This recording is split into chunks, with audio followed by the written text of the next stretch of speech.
নমস্কার বন্ধুরা, আমার একটা নতুন ভিডিওতে সবাইকে স্বাগত। আশা করি আপনারা সবাই খুব ভালো আছেন, আমিও খুব ভালো আছি আমার এই সাদামাটা জীবন নিয়ে। তো আজকে মহাবীর জয়ন্তী, মেয়ে স্কুলে যায়নি, মেয়ে স্কুল ছুটি, ছেলে স্কুল আছে, অ্যাডমিট কার্ড দেবে আজকে 10 তারিখ। তো ছেলে এখানে ঢুল ছিল, ওকে এনে সিঁড়িতে বসিয়েছি, বলছে না চলো স্কুল যাবো, ঘুম পাচ্ছে না মা, আমার ঘুম পাচ্ছে না। ওর সঙ্গে বক বক করতে করতে নিচে নেবে, স্কুটিটা নিয়ে চলে গেলাম ওর স্কুলের গলিতে গিয়েই বাবু খোশ মেজাজ, হাসতে হাসতে স্কুলে ঢুকছে। এটাই আমি চাই যে আমার ছেলে মেয়ে হাসতে হাসতে স্কুলে ঢুকুক। তারপর ওকে স্কুলে দিয়ে এসে বাড়িতে সংসারের সব বাসি কাজ সেরে এদিকে গোপালকে পুজো করে নিয়েছি। তারপরে আমার অন্যান্য যে মা লক্ষ্মী, গণেশ, বজরংবলী সবাইকে মালা পরিয়ে পুজো লক্ষ্মীর ঘট পেতে আজকে পুজো করেছি। যেহেতু বৃহস্পতিবার, এখানে দেখো ফুলের ঢাকা চাপা পড়ে গেছে আমার বজরংবলী। যাই হোক, এইভাবেই চলে আমার ব্যস্ত জীবন, এইভাবেই দৌড়াদৌড়ি চলে সারাদিন। একদিন এক এক রকম নতুন নতুন জিনিস হয়। এরা ওপরের দিকে বসে আছে, দেখো আমার মহাদেব, পাশে আছে মা, তার পাশে জগন্নাথ। তারপরেই চলে গেলাম রান্নার দিকে। রান্নার দিকে বাবাটা বড় কাতলা মাছ এনেছিল, তার অনেকটা তেল ছিল, তার জন্য কড়ার মধ্যে কড়াটাকে ভালো করে গরম করে অল্প তেল দিয়েছি। এর থেকেও কম তেল দিলে মনে বেশি ভালো হতো। যাই হোক, 5 ফোড়ন দিয়ে আমি ওই মাছের তেলটাকে এর মধ্যে দিয়ে দিয়েছি, দিয়ে ভালো করে ভেজেছি। এবার ভেজে তারপরে দিয়েছি উচ্ছে আর বেগুন। এই তেলটার যেই নাড়িগুড়িগুলো থাকে, কিছুটা বাড়ি করেছি, কিছুটা বার করতে পারিনি, হাতে ঘি লেগে যাচ্ছিলো বলে কড়াই দিয়েছি, তারপর তুলে নিয়েছি। এবার এই উচ্ছে আর বেগুনটাকে ভালো করে ভেজে নিয়েছি।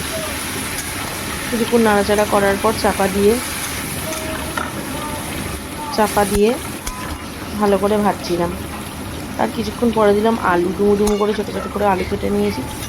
তারপরে কিছুক্ষণ পরে দিলাম আলু, নুন হলুদ এসব দিয়েছি, দিয়ে চাপা দিয়ে বারবার করে আর কি আমি রান্নাটা করছিলাম। আমি খুব চাপা দিয়ে রান্না করি, তাতে কি হয় মানে রান্না সুসেদ্ধ হয়, আবার খেতেও বেশ ভালো লাগে। তো এইভাবেই আমি রান্না করতে থাকি। আর কালকে এনেছিলাম বাজারে যখন গেছিলাম তখন সেই ভিডিও তোমরা দেখেছো, লাউ কী যেন পাট শাক এনেছিলাম। ও বাবা ভীষণ পাট শাক খেতে ভালোবাসে, তো বেশিরভাগ আমাদের ঝোলই হয়। কাকে বলেছি ঝোল করবো না, আমি আমার ভাজাটা খেতে ভালোবাসি। আমার যে হ্যান্ড চপারটা, ওটার আজকে সুতো কেটে নষ্ট হয়ে গেছে। ওই মোটা মোটা করে পেঁয়াজ কাটা ছিল, ওটা দিয়েই ভেজেছি। এখন এটা ভাপিয়ে নিচ্ছি, ভাপিয়ে নেওয়ার পর নাবিয়ে দেখো, আমি ভীষণ মাছ খেতে ভালোবাসি, আমার ছেলে মেয়েকেও মাছ ভাজা দেবো, তো ওই জন্যেই ওই মাছটা ভেজে নিচ্ছি, কাতলা মাছ। দেখো এখানে দেখো পেঁয়াজ আর রসুন আর লঙ্কা, আমি এরকম গোটাই লঙ্কা দিই, কেননা আমার ছেলে মেয়ে ঝালটা পুরোটা খায় না, তো একটা লঙ্কা ফাটিয়ে দিই, আর বাকি যে কটা লঙ্কা দিই সব এরকম গোটাই দিই। এই ভালো করে ভেজে এর মধ্যে এবার শাকটাকে দিয়ে দেবো আমি। যাই হোক, দুপুরের রান্না এটা হয়ে গেল। আর তার সাথে করেছিলাম ট্যাংরা মাছ, ওটা মনে হয় নেওয়া হয়নি। আর এটা করছি হলো বিকেলের রান্না, ছেলে মেয়ে যখন পড়তে চলে গেছে তখন দেখো 5টা ডিম সিদ্ধ দিয়েছি একদিকে, আর একদিকে এই আলুগুলো ভালো করে ভেজে নিচ্ছি, অল্প একটু জিরে ফোড়ন দিয়েছি। আর এই কুড়নিটা দিয়ে দেখো ভালো করে পেঁয়াজ আর রসুন টমেটো ভালো করে ঘষে নিয়েছি, গ্রেটারটা দিয়ে ভালো করে কষছিলাম, অল্প অল্প জল দিয়ে চাপা দিয়ে। দেখো আমি বেশিরভাগ লঙ্কাটা দিয়েছি গোটা, আর 2-1টা লঙ্কা দিয়েছি আধখানা করে। আমি এইভাবেই রান্না করি, এইভাবেই আমি রান্নাটা করি। যাই হোক, এইভাবেই আস্তে আস্তে চাপা দিয়ে সেদ্ধ করে ভালো করে কষে আর কি রান্না করতে থাকি। তারপরে গেছিলাম ওদেরকে আনতে।